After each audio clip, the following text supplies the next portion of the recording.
So dear student welcome to Shubharambh tutor.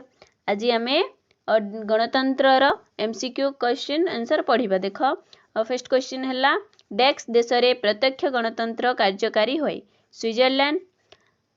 Question number 2 डेक्स को संख्यागरिष्ठ शासन कह जाए गणतंत्र को। क्वेश्चन नंबर 3 प्राचीन ग्रीस रे डेक्स प्रचलित थिला प्रत्यक्ष गणतंत्र प्रचलित थिला। नेक्स्ट क्वेश्चन डेक्स पृथ्वीर सर्वबृहत गणतांत्रिक राष्ट्र भारत।